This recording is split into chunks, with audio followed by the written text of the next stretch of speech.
Welcome to Anchored by the Word, the podcast ministry of Westlake Baptist Church in Moneta, Virginia. With your host, Pastor Justin Likens. Welcome in, everybody, to Anchored by the Word. We're so excited to have you join us as we continue our mini-series on relationships and glorifying God. Joining me for a second straight week is my wonderful, beautiful wife, Diana. Hello, sweet pea. Hi, thanks for having me on again. Absolutely. You are more than welcome to come anytime you want to. But on today's podcast, we're going to talk about a topic that can actually be a pretty sore subject for some and a place of deep hurt for others. And so we want to acknowledge that and make sure that whatever we say, we're going to be biblical about it, because we're going to talk about the topic of singleness. I think it's a topic that isn't really talked about a lot in Christian circles, but I do think it's something we should talk about with biblical clarity. So, Diana, we've already talked about that you and I have been married for 20 years, but let me ask you a question. Do you remember what it was like to be single? Absolutely. I think probably most girls remember exactly how it felt to be single. Okay. I got to be honest. I don't. I don't remember a lot about it. Again, I've spent nearly half my life with you. I will say I do remember the loneliness that I felt.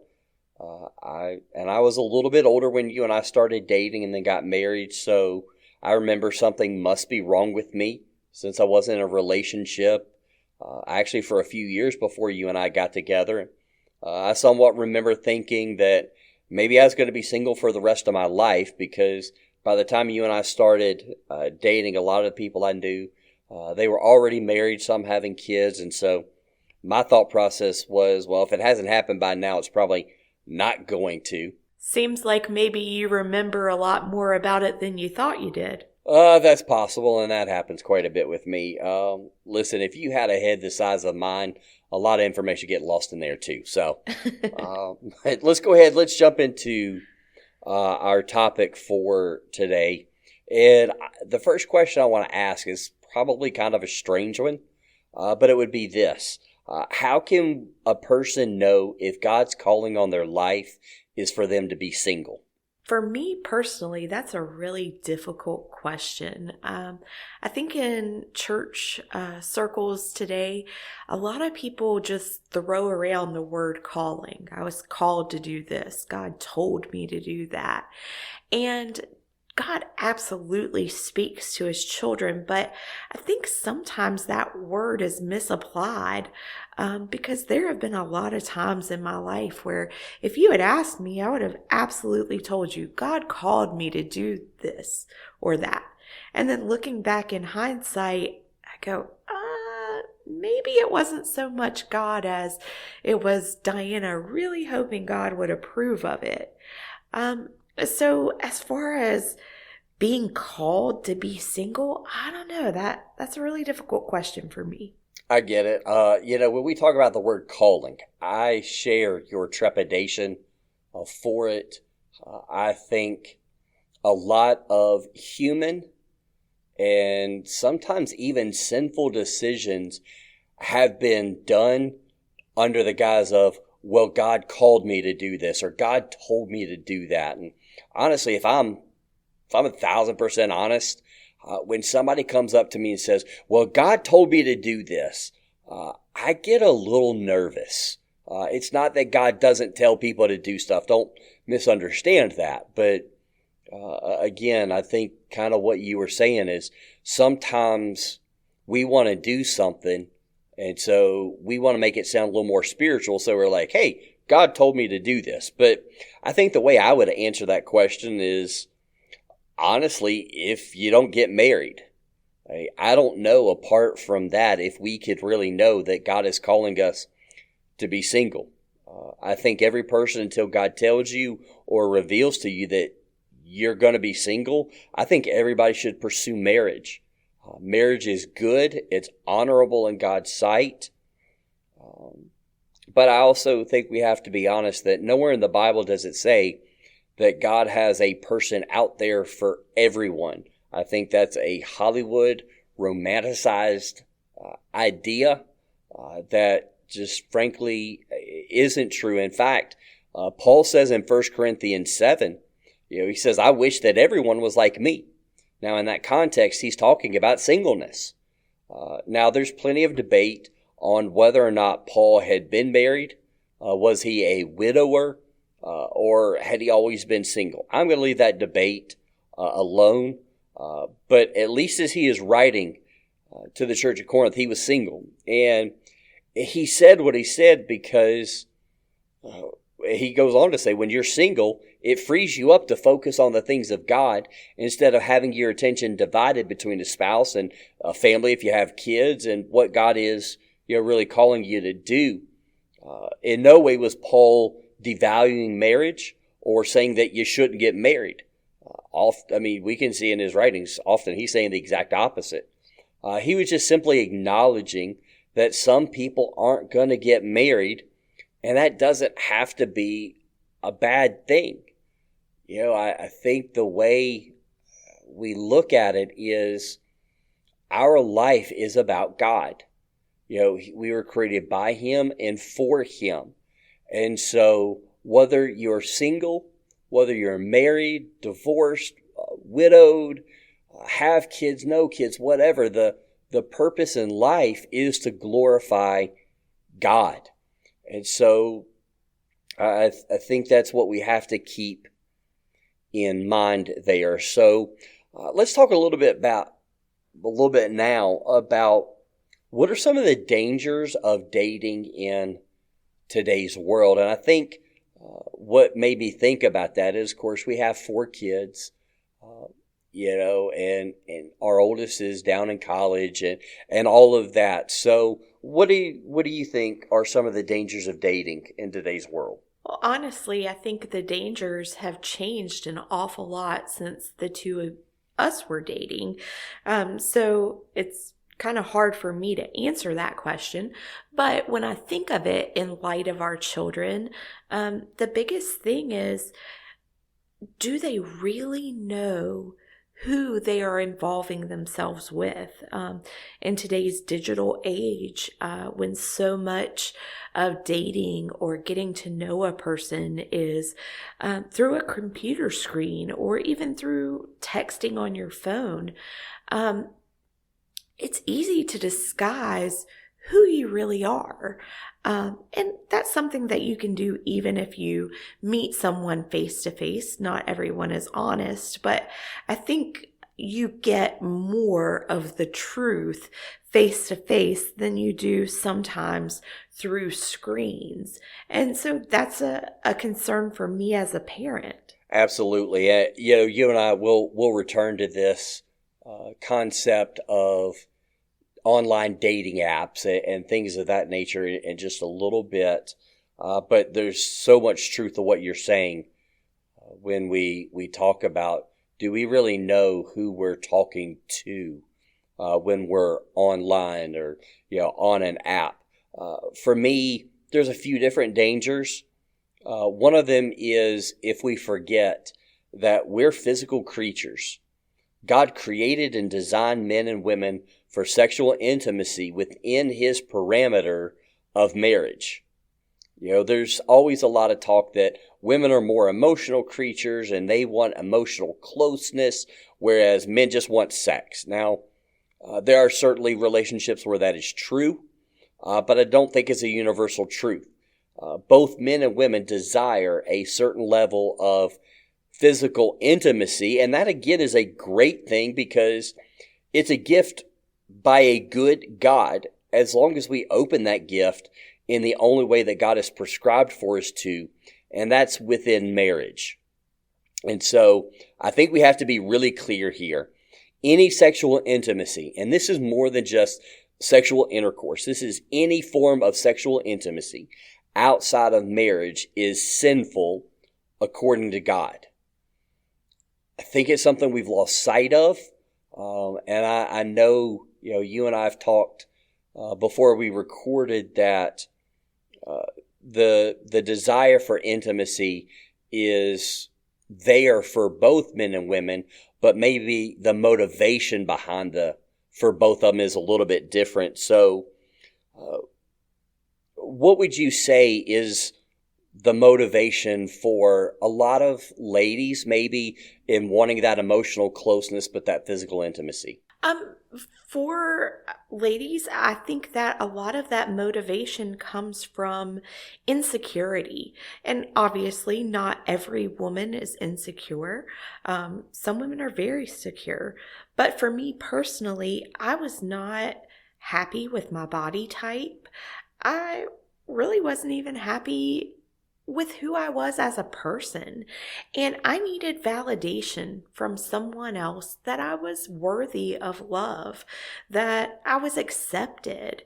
And so a lot of times I would be willing to push my boundaries because I thought that was what was necessary to kind of get that validation that I needed, that I was desirable, that I was worth spending time with, that I was deserving of love. Yeah, it's funny to hear you say that, because we often talk about that men and women are different.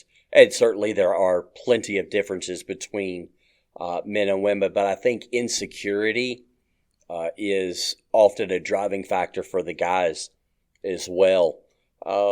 Yeah, I think another danger in the dating world today is what's termed as cohabitation, or couples living together before they're married. This is a trend that has been growing for a while. I think the most alarming part of it is the acceptance within Christian circles and even churches. Pew Research released a study that found a majority of Americans do not believe that it's morally wrong to live with a boyfriend or girlfriend before getting married. But I think what we have to say is no matter what society says or how society defines it, God's word is spoken. And for the Christian, the Bible has to be our final authoritative word. And I think there's a lot of dangers of cohabitation that we don't take into account. It's as wrong as premarital sex is. And so what I would say is maybe there are some who are listening right now, and maybe they're living together with their boyfriend or girlfriend. Maybe they've even engaged in premarital sex. If you find yourself in one of those situations, the Bible is going to call you to confess it, but then you need to take the necessary steps to remedy it. Because not doing so will not only harm your testimony as a Christian, but honestly, it's going to harm your relationship, whether you're a Christian or not. And it's not just going to affect one relationship. It's going to affect a lot of relationships even down the line. In preparing for today, I found a study that was published by the University of Denver. Now, this is a secular liberal arts school, so not a Christian school. But that study was published in 2023, and it concluded that couples who live together before marriage are more likely to get divorced than those who don't live together before marriage.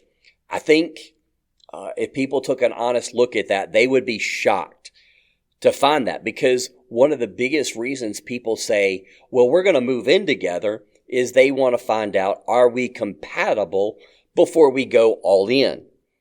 Well, actually, it's going to hurt you more in the long run. And having sex before marriage is absolutely going to hurt you there. So there aren't many things that you can give to only your spouse these days, but your purity is one of them. Well, and when you talked about this study, you said that a lot of people would find this surprising, and maybe I'm the oddball in this, but I actually don't find it surprising at all.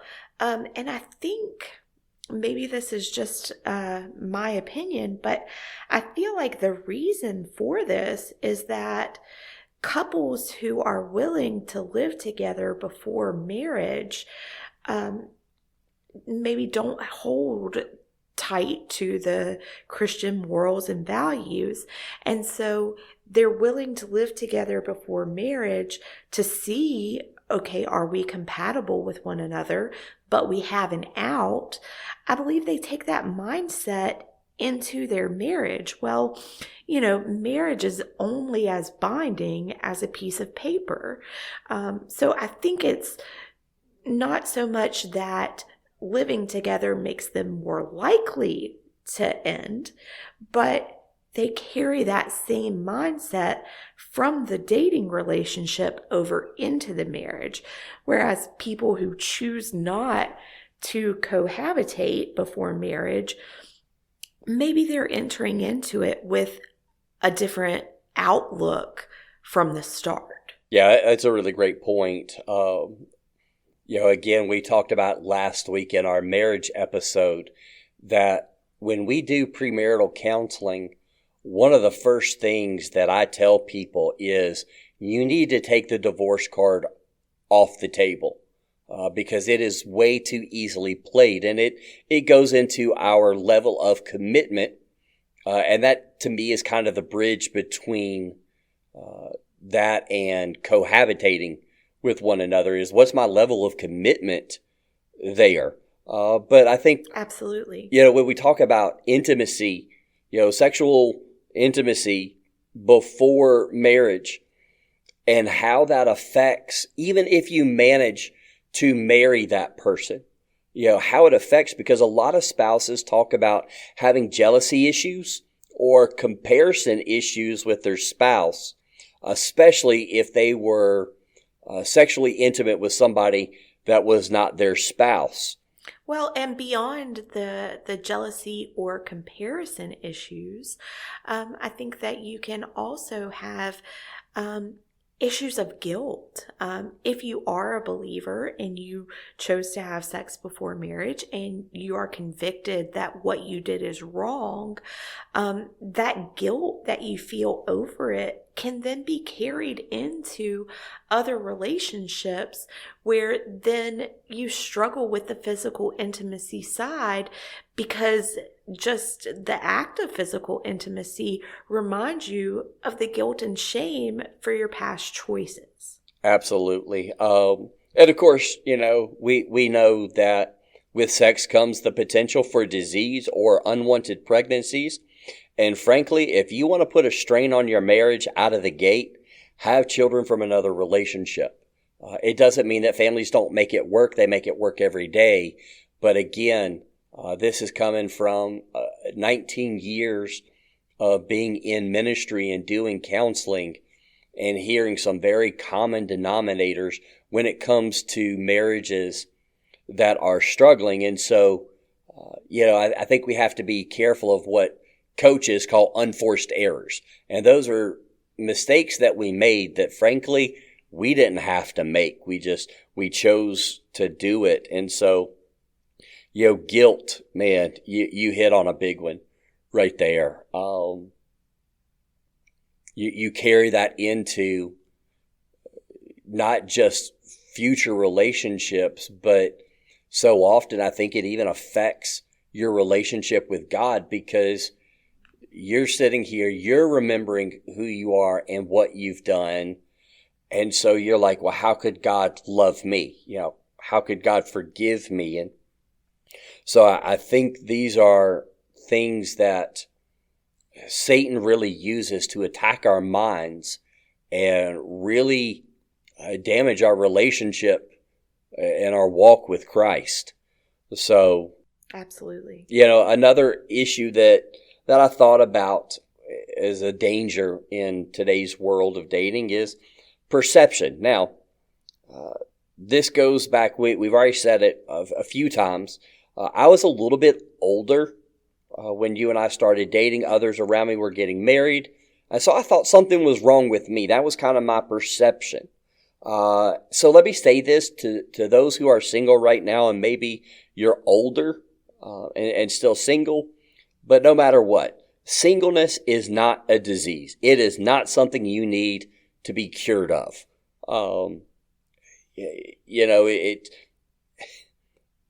That's just a terrible perception. But I know for guys, being married a little bit later in life, it really isn't that big of a deal. And I know at one time, at least, it was seen kind of as a problem for ladies. I don't know if it's still the case. So let me ask you, Diana, what do you think the perception of a woman who isn't married, maybe she's, say, in her mid-20s, what do you think is the perception of her in society? Well, like you said, perception of this topic has changed a lot. Um, when I was in my early 20s, it was becoming more common that women waited a little bit longer to get married. But I think it's also the perception that you have in your head. Like for me, my ultimate goal in life, I didn't have a dream career. My dream was to be a wife and a mother. So for me, I wanted to get married right away. But other people have different dreams, and there's nothing wrong with that. I think today's society has definitely become a more feminist culture, and I think that can have good aspects, but it also has some negative impacts.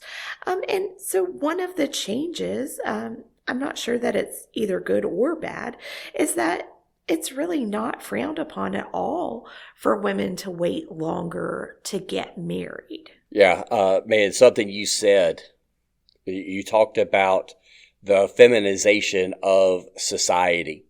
And I think one of the greatest dangers right now in Christianity is the feminization of the church. We have radically defined what it means to be a man and what it means to be a woman. And honestly, when you see a guy being what is defined as a biblical man, in today's society, he's called a toxic man, or, that's toxic masculinity. And the harm that has caused in marriages, in families, in culture. Again, that might be something that we want to dive into in a future episode, because it is a very real problem. It is a very real problem, but I don't think it is just a problem for men. I think it's a problem for women as well. The feminist movement has done a lot of things for women, but it also has a way of putting women into a box. If you don't rise to the level of feminism that is being displayed out in society, sometimes you're made out to be a traitor to your gender. So I think it's a problem for men and women. And I think there's a lot of misconceptions and miscommunications regarding what even actually is feminism. Yeah, again, I don't want to go too far down that topic, simply because that's not the purpose of this week's episode. But you and I have talked about it. You and I know, or where I teach that feminism isn't new. It's not something that came about, with the sexual revolution of the 60s and 70s. It's actually, we can trace it into Genesis chapter 3. But again, we'll leave that alone. But, one other final danger that I see in the dating world right now is unshared religious beliefs and morals. A study put out by Statista a couple years ago showed that only 31% of men and 38% of women considered it a problem if the person they wanted to marry had different religious beliefs or morals than they did. Now, I got to be honest, that struck me as odd, but I think you're probably going to disagree with me. That doesn't strike you as odd, does it? No, it doesn't strike me as odd at all. I guess maybe you're easily surprised by these facts, and maybe I'm not, but I don't think it's odd, because I feel like religion is something in today's society that's more of a a birthright than it is an actual deep conviction. I think, a lot of people are, content to say, well, I was born in a Christian home. I was raised in a Christian home. That makes me Christian. Or I was raised in a Jewish home. I'm born to a Jewish family. That makes me Jewish. And not a whole bunch of thought is actually put into what do I believe? Why do I believe it? Or even just really accepting whatever that religion holds dear. So I think a lot of people say it doesn't really matter to them because if they're not practicing that religion, if they're not holding fast to its statutes, well, it doesn't really matter so much if somebody else has a different way that they were born or brought up. That's absolutely a fair point. I think it's what we term cultural Christianity, right? I'm a Christian because I'm not a Muslim or a Hindu or a Buddhist or, whatever, or, I'm okay identifying as a Christian as long as it doesn't cost me anything. And, every person has a compass for their life. Something or someone is their quote unquote true north. Now, for Christians, that true north is God and His Word. But for a lot of people, sadly, even who identify as Christians, their true north is themselves and what they think. So imagine you have two people who grew up in different places with different backgrounds, different examples of love and marriage at home. Now imagine each of those people believe that they're right. I mean, can you imagine the chaos, hurt, and even fights that are going to ensue when those two come together? I actually don't have to imagine it. We've lived it. Not to the scale of religious and moral backgrounds, just, little things.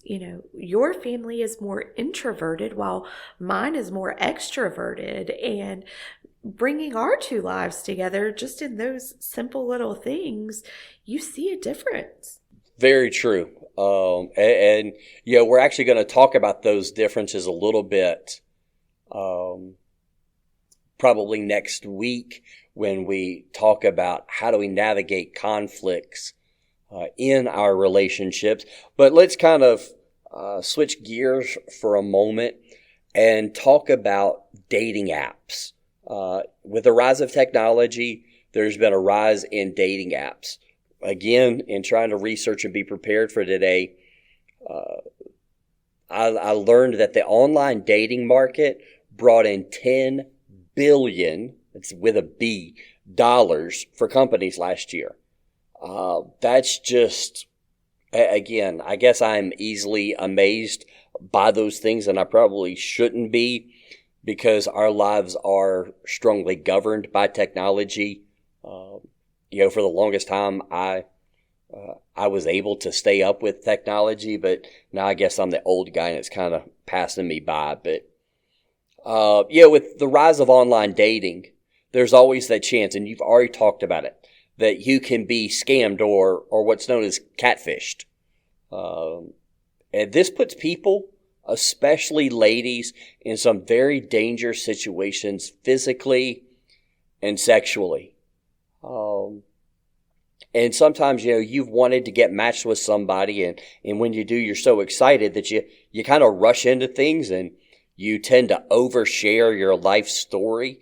Maybe on the first date, you come on too strong and it kind of pushes that person away. Well, I think that you're bringing up great points, but I think that there are things that can absolutely still happen even if you meet face to face or any other way. You and I had our first date as a blind date. And so I think that sometimes us older folks kind of give a stigma to dating through apps that really maybe isn't so fair because like with a blind date, I was shown a picture of you. I had never seen you in real life. We had talked together over the phone before we met, but it would have been absolutely possible for either one of us to have completely lied about who we were, what we valued, things of that nature. So I don't understand quite why we put the stigma onto online dating or apps like that. I just think that it's a difference in how we conduct life. Right now, the world is very fast paced. More people are focused on careers that take them beyond the 9 to 5. They take their work home with them, and their work is their life. And so it doesn't give as many opportunities to meet somebody in just what we would call the regular, typical ways. Yeah, absolutely. And so I think probably the reason that online dating gets a bad rap is because, well, those in the older generations, that's just not how they did things. So it's kind of the tradition thing creeping in. It's not that it's wrong. Honestly, I don't think there's anything morally wrong with using a dating app. As long as you're honest about yourself, I think it's perfectly fine. I think back to maybe one of the first marriages I performed here at Westlake, maybe the first one, was a couple who honestly met through a online dating service. And, they are still going incredibly strong and doing a lot of really great things. And so I think we have to be honest that online dating is what is happening right now. If you're honest about who you are and expectations and things, there's nothing morally wrong with it. It's just saying, hey, this is how people in our generation are meeting one another. And I think since the COVID lockdowns back in 2020, there's been a rise in what we call artificial community. In the church world, after COVID ended, a lot of people were slow to come back to church in person because, frankly, they got used to church in their jammies.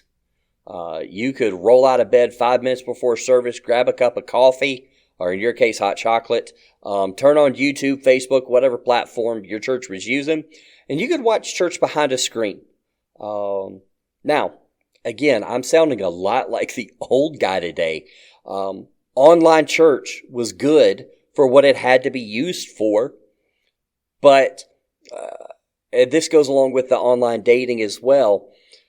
Online can't be a replacement for face-to-face and true, authentic relationships. We still need to get out and meet people and take your time to organically grow a deep, meaningful relationship. But again, there is absolutely nothing wrong with that relationship starting out online. If I'm understanding you right, what you're saying is it's okay for a dating website or platform to kind of be the jumping off point of your relationship where you meet, but it's not healthy if it's only constrained to that environment. Absolutely. It's a great starting point, but if your relationship is going to grow, you're going to have to get face to face. You're going to have to really do the hard work of relationships to see where it's going to go. So let's kind of wrap up today with giving a few practical steps for those who are listening who are single. So what advice would you give somebody who's listening to this? They want a relationship. Maybe they even want marriage, but right now they're single and maybe they're struggling. What would you say to them? Well, for me, the biggest thing that I would encourage single people to do is ask God to give you contentment in the stage of life that you are in.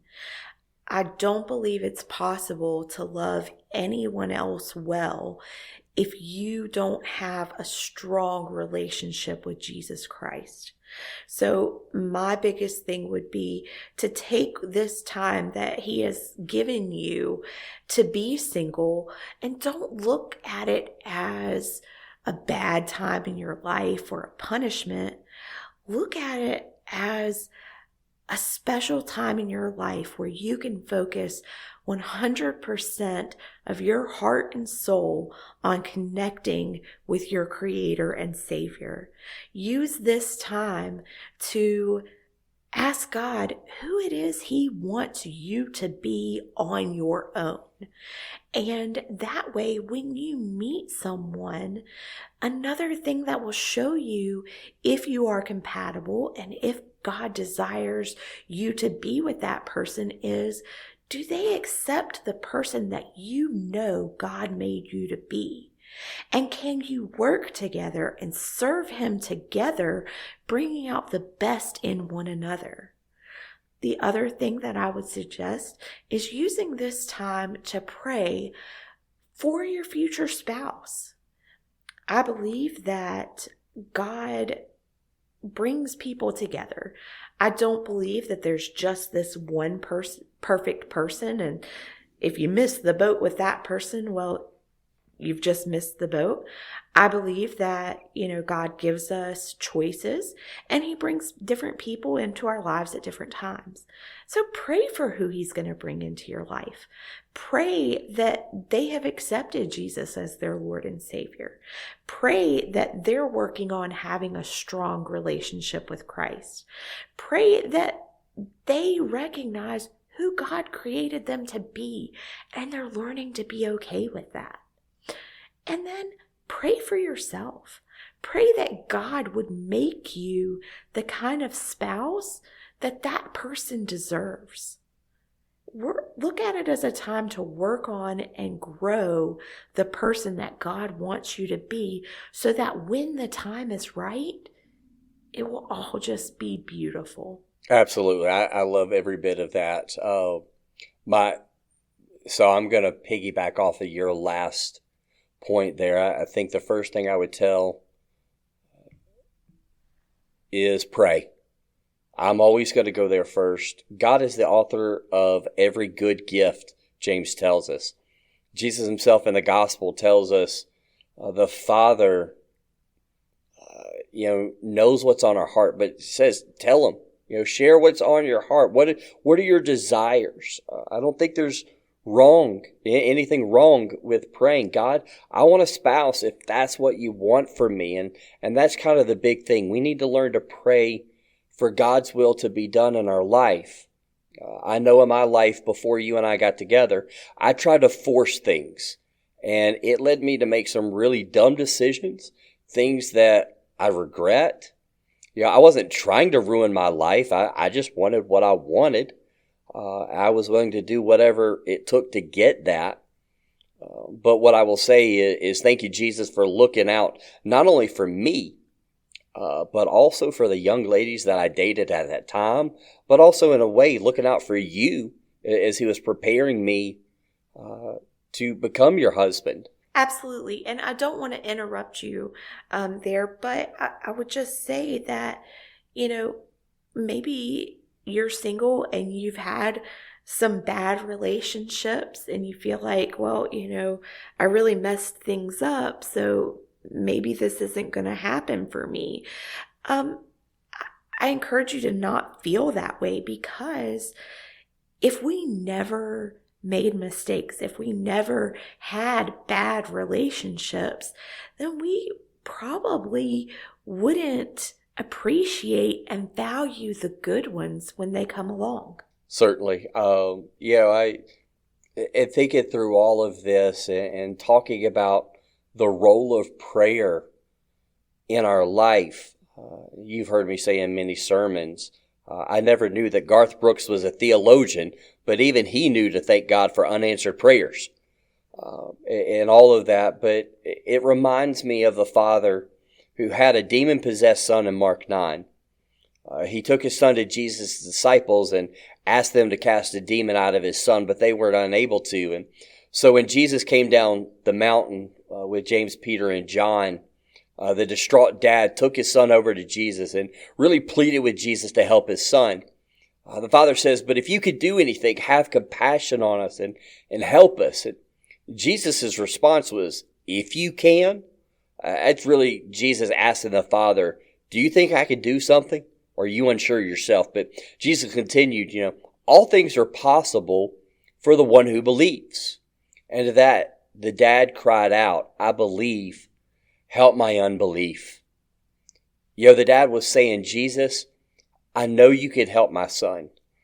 I know you can do what I'm asking. I'm just not sure if you will. I'm not sure if it's your will. So help me to trust you no matter what your answer is. And I got to be honest, it's always been such a powerful story, because we often say we want God's will, but often what we mean is I want God's will as long as God's will is what I want. And so I think we need to learn to not just say, God, your will be done, but I think we need to truly desire it no matter what. The word that you used earlier was the word content. Again, Paul says it in Philippians. I've learned in whatsoever situation I'm in to be content. And that's such a valuable lesson, because being content in whatever situation really shows that we trust God. And that would be the second piece of advice I would say, is learn to trust God. He is a good God who gives good gifts. So as you pray, it's also a call for us to trust Him. Maybe the reason God hasn't provided that person for you yet is because you're not ready for them. Or maybe they're not ready for you just yet. And if you were to force your way, frankly, you're asking for trouble. I think back to before you and I were dating. I hadn't been in a relationship for about 2 years. Those 2 years were hard. They were lonely. But I can say with 100% confidence that if God would have brought us together before He did, I would have messed it up. I was a dumpster fire in a lot of ways. Listen, I get it. It's hard being single. It's hard being lonely. But I praise God that He knew what was best for me, and He didn't bring it into my life until the right time. So for those of you who are listening, who are struggling with your singleness right now, keep praying, keep trusting God. You don't have a disease that needs to be cured. Okay? There are blessings in marriage, but there are blessings in singleness as we love God with all our heart, soul, and mind. God can and will use you in whatever situation He has you in for His glory as you surrender to Him and as you trust Him. And so God's not wasting this time. He's preparing you for something that maybe you don't see right now. And when you find the right one, you'll know it was worth the wait. Absolutely. Absolutely. So that's going to bring us to the end of this episode here. Diana, it's great having you on here again. I know you have a busy schedule manning our family schedule, so the fact that you were willing to take some time out to come do this means the world to me, and so thank you very, very much. You're welcome. I have greatly enjoyed it. Well, thank you also to those who are listening. If today's episode has encouraged you or maybe challenged you in some ways, would you leave us a comment, review, or share it so that others can benefit from this? And if you haven't already done so, now's a great time to go ahead and subscribe to this podcast wherever you're listening so that you won't miss any future episodes. As always, we say thank you for joining us and being such a blessing and encouragement to us and the team here at Westlake. We'll see you next week right here on Anchored by the Word. This has been Anchored by the Word. Copyright 2025 to Westlake Baptist Church, 2075 Scruggs Road, Moneta, Virginia.